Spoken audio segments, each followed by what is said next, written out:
Good morning. This is what it's doing out here today. And regardless of what it's doing out here today, I still have to fire up the dye pots. So this is how we fire up the dye pots in North Idaho. So this is my dye shed. This is where I fire up the dye pot. You see that it's all covered with snow. And then this is my kind of inside area here. I try to keep all my dyeing outside. So yeah, lots of buckets. Now it's the winter time. Yeah, because it's snowing. Actually it is April 3rd. But so I have to haul my water out here. In the summertime I have that barrel there, full of water, and because it's black it warms it up. Yeah, well, that don't happen in the wintertime. So I'm going to show you how I dye while dodging snowflakes. The first thing I got to do, this is my second day of dyeing, because it takes a couple days to get it done. So I'm going to take my dye pots one at a time, and I'm going to pour it off. Oops. Gotta get my soda ash, sorry. I need about a cup of soda ash, or washing soda, in my pot. I'm gonna pour that in there, stir it up.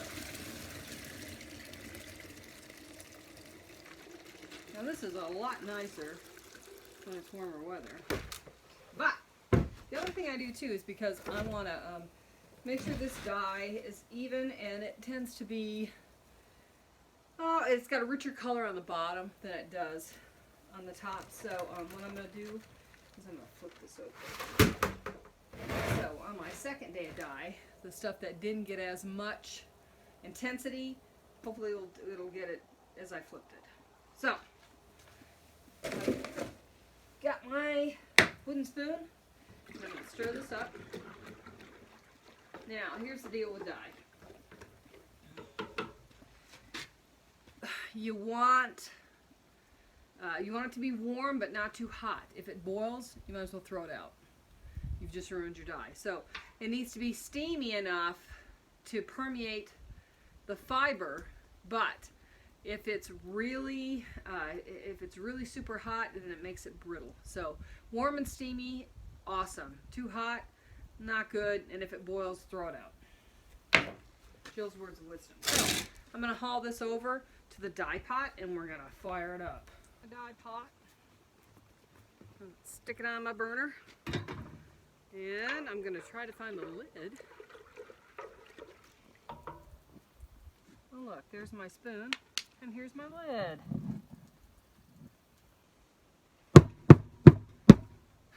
Okay, so I'm going to put this on there, and I'm going to fire up the pot.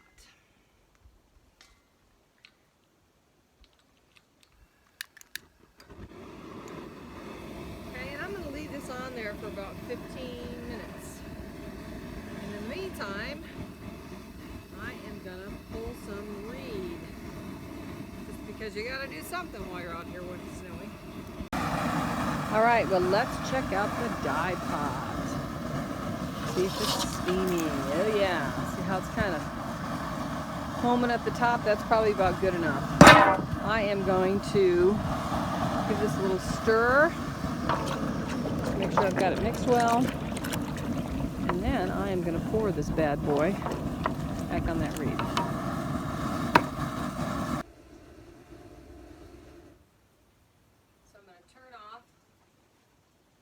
Flame right up my bucket. Pot holders are a good thing. That's why I wear long shirts. And then I'm going to pour that back on. Now you want to keep that reed down in the water. So what I do is I use pieces of wood, and I use pans or whatever. Okay, so that's down there for another day. And then I can go on to the next and get all my dye pots. So there's just got steam going in the dye shed. So that is day 2 of